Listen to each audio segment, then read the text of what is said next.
kan CM tuna hian thu soi turin ilo som ang kuti beng ang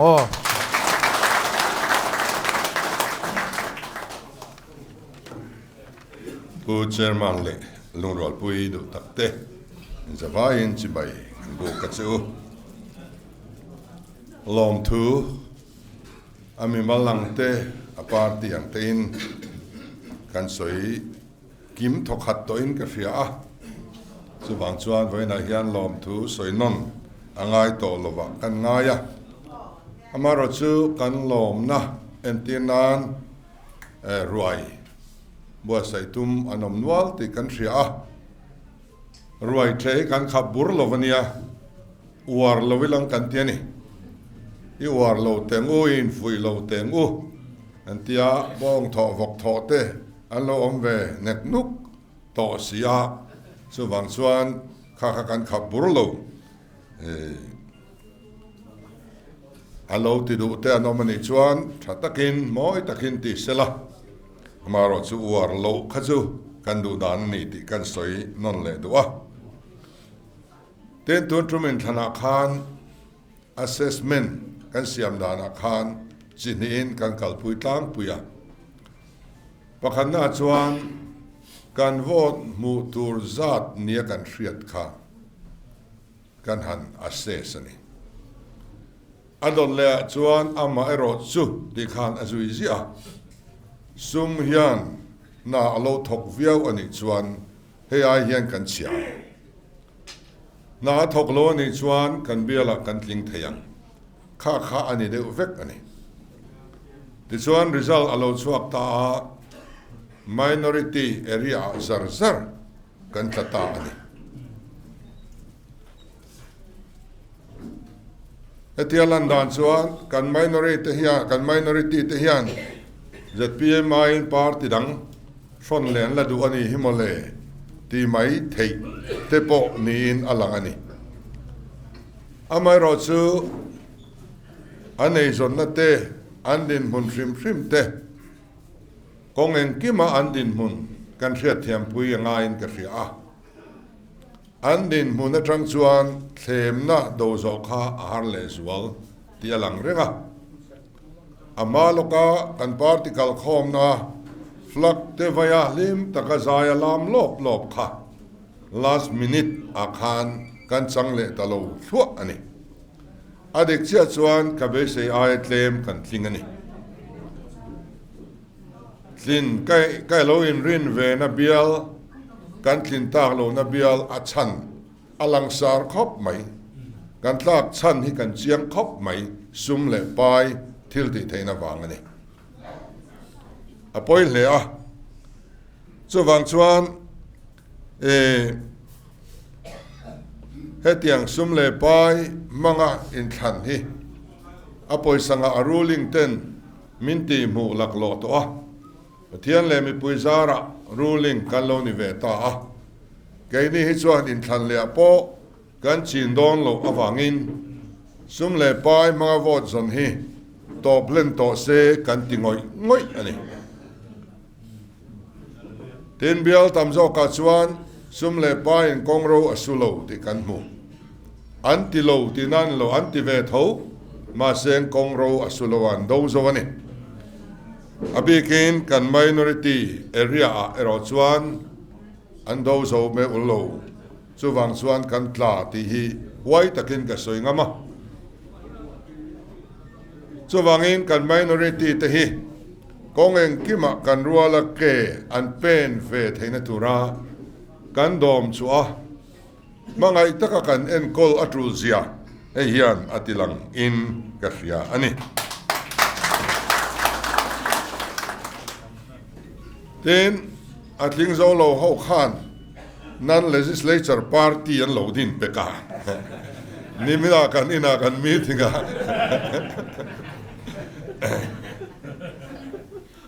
ro kan rel thakop mai ha hey kan experience ve china candidate han ni atlata mel mu tu rom zui reng lo biala chibai po sem to lo office po ngai tua to lo bo ngal wang hi kan lo nei fo to nei ro chuan kan candidate van duai ta te an kim thapa an lamar pa ta an bial vil zui zel an chak et maya bial vil zui zel hi kan party lam ten an phal don le don lo chu ka felova ama ro chu an la chaw lo an la phure ma tin khang kan sarkar lo na kan kin lo na biala chuan kan kut ke bira kan nei do na lo beidawng lo ula kan mang trangkai don chuani kan kut ke bira kan mang zui don chuwa chuwangin in bial kha inen kol zui hi angai hrim engemaw chen chu kan mi le sa te lo thlamuana a tulanga lo wap tur khan nang mani lo chu rin tur kan nei chuang lova kan unit kan block khang zong te po kha chu tiang chu in mo phurna ani dona tin chief minister office atang point khang bial kha kan ron vilpui vek don chu ni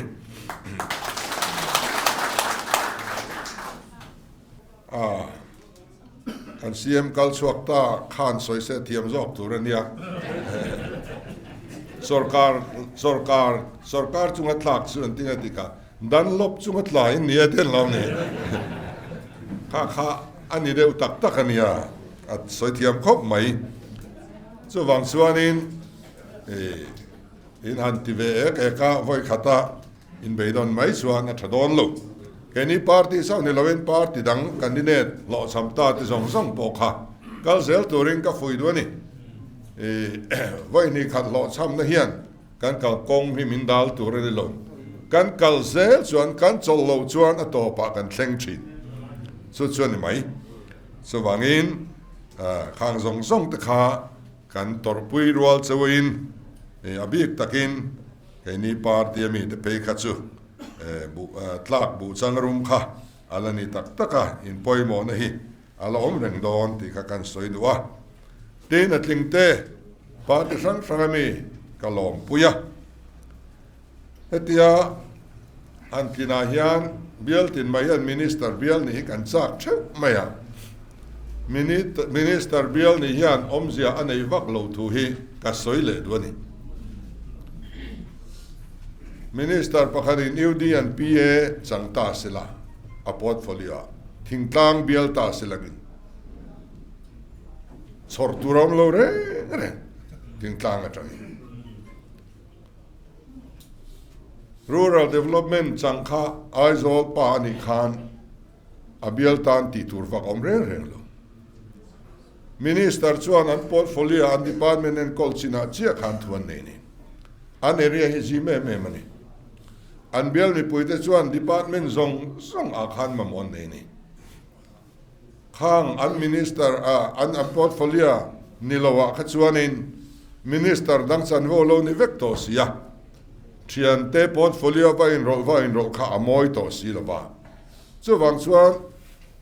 minister bial ni cha na tharau sual ni devin ka ria bial Mipui tan hian chu ti taka tha le tur om mia tak lo ania MLA tai matak bial ni a lok em zoka hausa zonan zo thea en kim an ti thean zalen ni ten an bial te mamo chu achang tu minister zong an biak sak thean len pui thea avai hian an portfolio ni mai ni chu wang chuan minister bial kher ni kanin chak siak hi thilom dan kan riat chian lo wang ani ti hi ria ila ten kan local to MLA le minister te hi an thu dei na te kim mai hian anin thlau viau mai thina keni sarkar thara hian MLA le minister te in thlau tir vak kan tum lo MLA te thil ti thei dewa kan siam don chuani in bial kanen kol howanga in elang tu biang nge development a ti tha ti chuan in elang opposition MLA te point kha in el na khan ron zomang thata ka an ti kha kan du ve tho an bial kha ti chuan in el na thiang hlim kan ne nga ti chuan in khang ho reng a kha MLA khan Minister Zong Song ador thei ngona portfolio om velo va in MLA portfolio an iveka chu wang chuan MLA bial ni ngota kha sit oma lo ngai su that tak ani zoka tin hei kan thu thlung angin chief minister in works department a changlo wang tian ya works department ka changlo wa chu wangin thui tak kan MLA bial zong minister ni lo te hi kei point karon vil pui thei don chewani ti kha nge soi du bok ani tin thuoi na hi apoi mo khop mai ka kanun sermang tu point aron soya kan wal upama thu kan tiam to ni ho tu te thil tia piang akoi angila zom turin thu kan in tiama candidate kan siam chawa po handu ve tele handu ve na han tilang te chu kan om ve bok a om ve tho moi lo to ka chele nok sak siam kan om vak lo ni na langa angai thiam lo vek ka te ro chu an chuak maya voina hian awan duai zok an ni zui ta ni chu wangin auto te thu oi hi pathian thu oi na ni a lo thlin na ni mal som na ni ti hi kan hriat ka du a keima ni mi mal din mun tur le keima ni masial na am lam hoi zonga ho tu the pressure pe khi kan particle phung thar nen ain millom chu wang chuan thu oi theu turin wena hian kan in cha le du a kan tong traya mi mal kan tong traya elaya headquarter kan tong trai pol bang lovin chol lovin an tong trai renga rampum puya le india rampon thangin kan ta na tong trai an oma kan in wa fu lowang ti ten lawa Mipui be se kan phak lowang ti ten lawa min la tong trai pui reng bok tu na kan ni nang ang hi chung tong trai na pathian ne chan na chuni chu kan pom ngam atha kan mi mal nun ko nga po kan chunga thil lo thleng reng hi pathian rem ruat kan tong trai pathian ne chan na kan ngai thiam hi poimo bera chu wangin eng din muna po omila ring tu rin nalama mi chak kan ni le ni lo fia na chu din mun kan yang anga chuan kan lung oi amen kan pe them ti hi kan rin na kong apo min fia tu ani thina lung oi tak le dam taka lim taka om tlang theu tu rin kan in ngen bok ani ten in thalapiang in neutral role anasale thina kan rama tun tuma hian anasale zual ti chu achiang maya Mipui chakna in neutral te chakna in voina hian sarkar kan siama kan soi to a mania MKC tele MPF right to tenen chief minister office pathian hena hlanna kan ne in rin nia hun chep takar chuta po chuan an soi chu neutral tam hi kan rama atul an tiani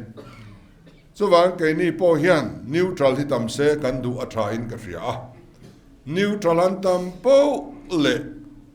ram akal ding don ni party rui chil chi kan tam lu tuk chuan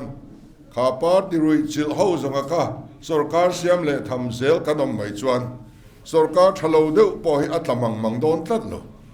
so wangin ngai to na film banga vote thak thei neutral te kuta kan ram awm hian ahim bera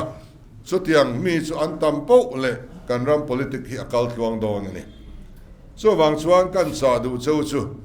mi thar lom lu war lo turin kain cha du ni sarkar loading topiang hian atuk mai tangin mi thar lom lu tur an songa chuta khata an tia lom lu tan rivut reng mai hei hi ching ve lawang u min declare thania min ria tel ve an ron cha ka tel ve na tlak an ron ngai ron tel ve ni chuan kan nar hau lovang a zon hi a trul lo dik tak chuan tuna kan unit a try headquarter thlenga ni na chel zong bo phun na chel zong hi kan yang ang hian kan thlinga mo thling lo mo pathian in aman ramin mangamin ti saka sarkar na kan siam the ni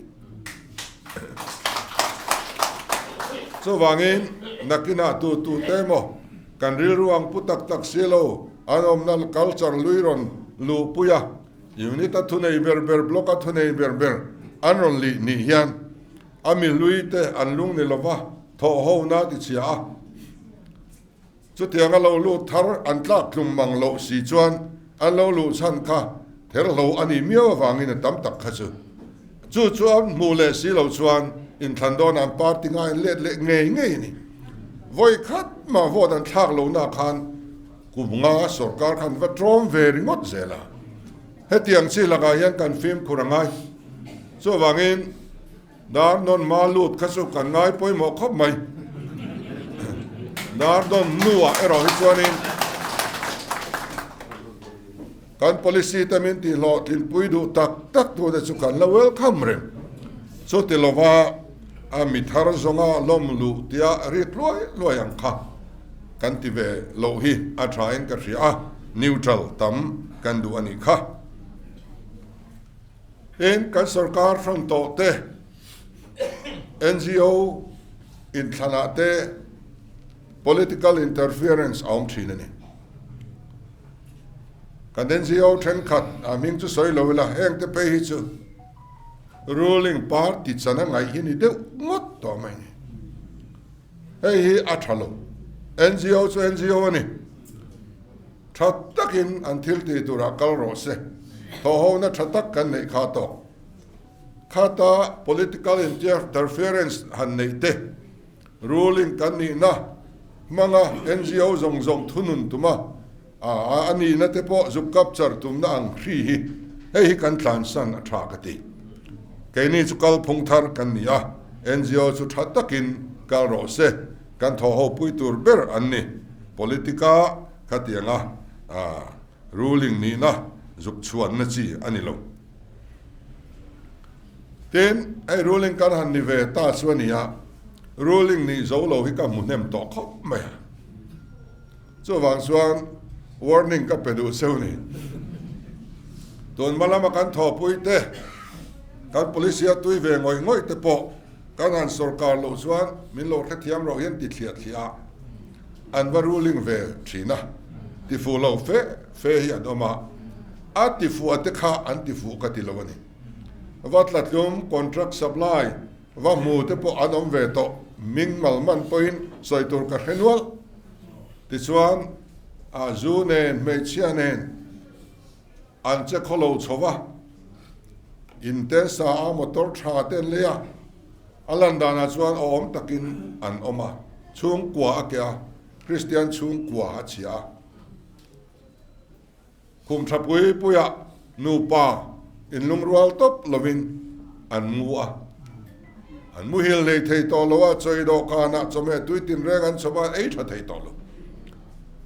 an frisel na te po hi atlo lo du khop chu tiang chu kanau te hlui zinga hian ka mu thuani min khathiam ro an tian wakala du sakna an la ne kanin tia du sakna pon wadong nei mai ma se an taksa le an tharawin zo lo fowani ruling kan ni ve ta zo lo hi om ve lo wang u ruling nia wanga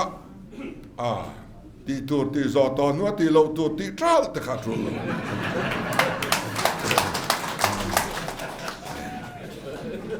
kan nia ngai hian kan om ngai hi ti hian ruling kan ni mai so wang chuan zo lo hi au khapa din mun sanga han din hian tin unit level thangin le department sang te po office avalena official te va noi chua chia riau va in ti ruling riau vouching tamai te po kan mu to thin kha khatiang laka chuan chemical phung thar te kan nia kan dang lam ngam turani kan tia kong sang kan dang lam na hi kan lan tir ahunin ka ria tin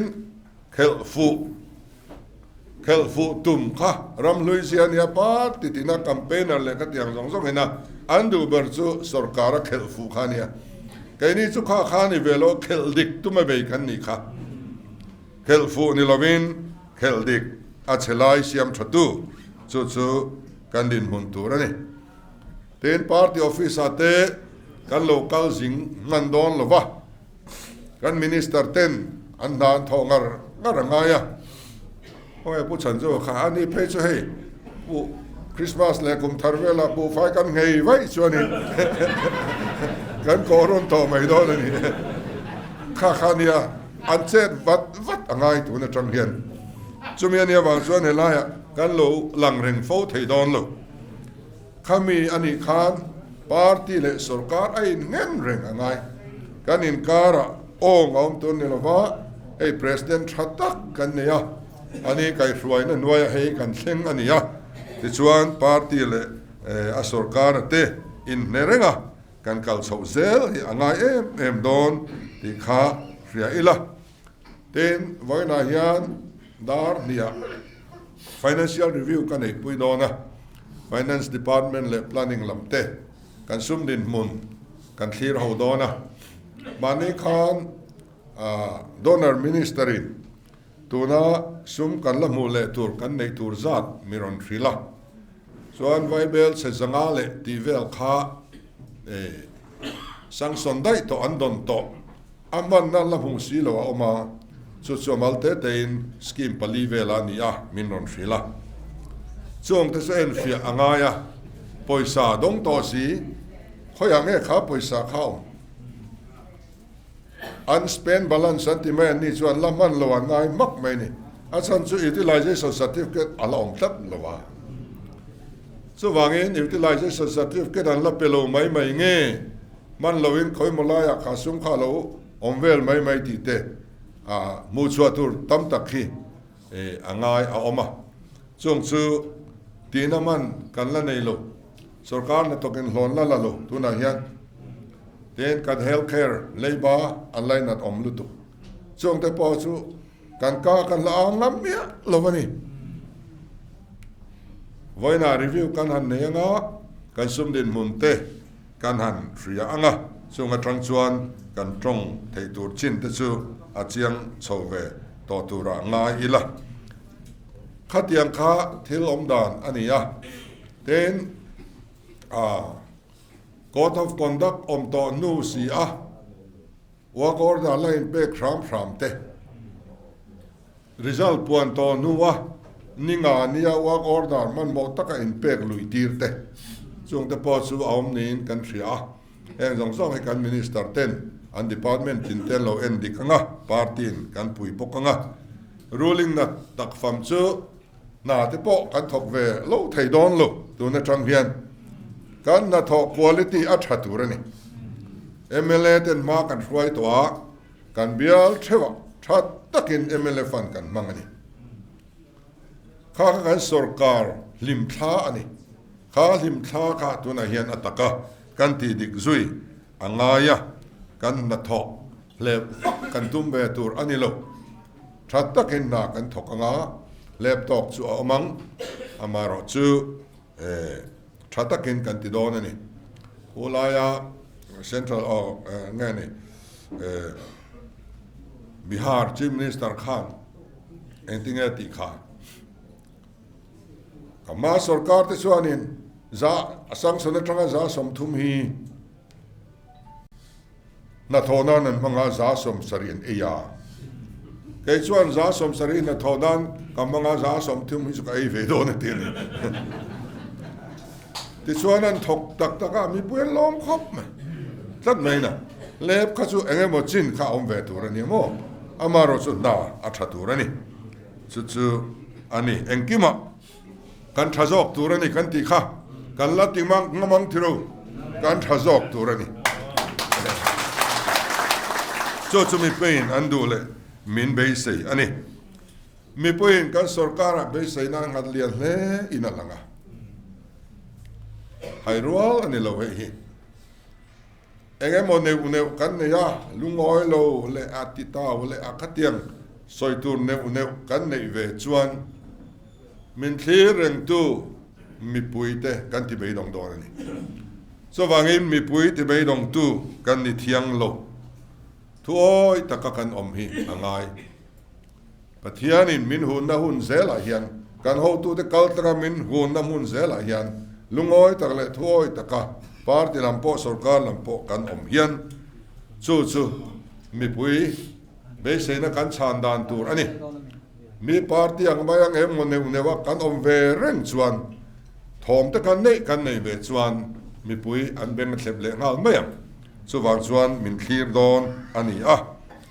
tuna hian ZPM hi kan sarkari kan om ang kan tumang hian om talo ila sarkar masa ang lek khan chuak ta ila khatiang khan ke ni hian zoram hi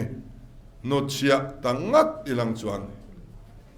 a ke ni ya bera an beidon to chuan be sei tur hi am hemia to lo ke nin kan ti beidon chuan zoram Mipui hian be sei nang hana tur an nei to lo tu ma an ring thei to lo chu wangin kan thu tiama kan ding het ngai tur ni tin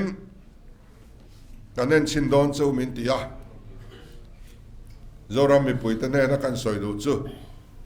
minen chin zer u ti hiani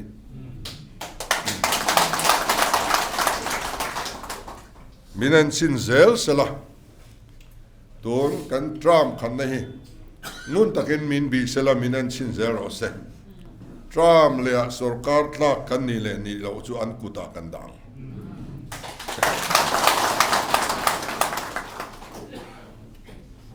kan na thote engkim minen sik sela Mipui chu da chuan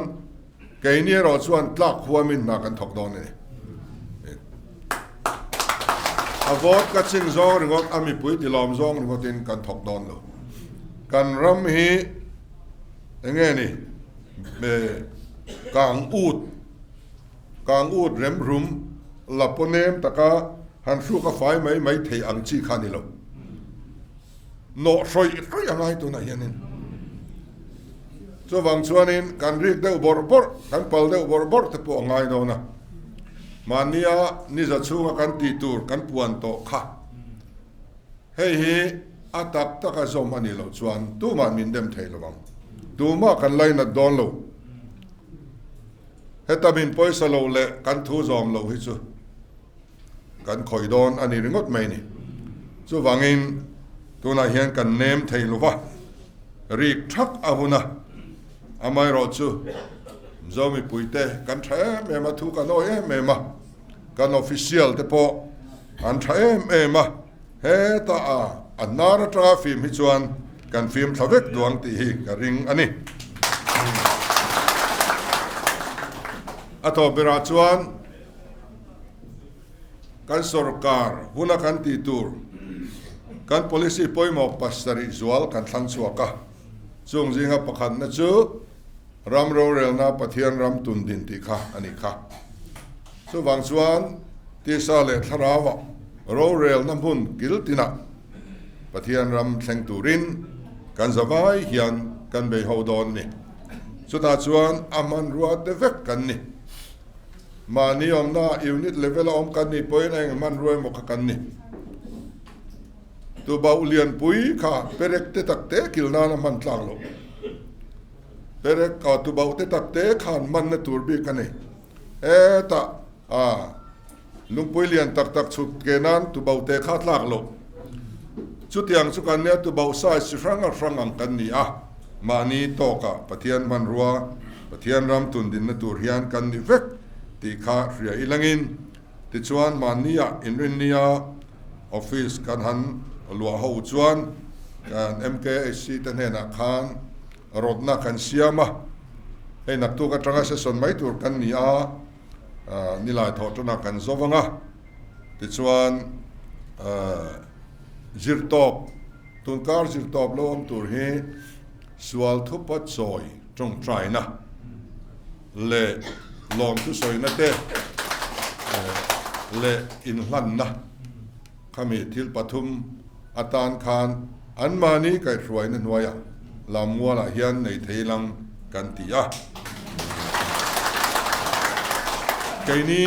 han organize got chen ilova an mani nang kim an tiang an mani an cheranga an kim an tiang kai ruai na nuaya chu an committee hun ala thleng lo de leka an langai tua man lova an ron ngai tua nga rem min ron ti sak lau ani chuan khamini akhan atam theyang ber pathian ma thing chu turin kan kal khom don lia kalome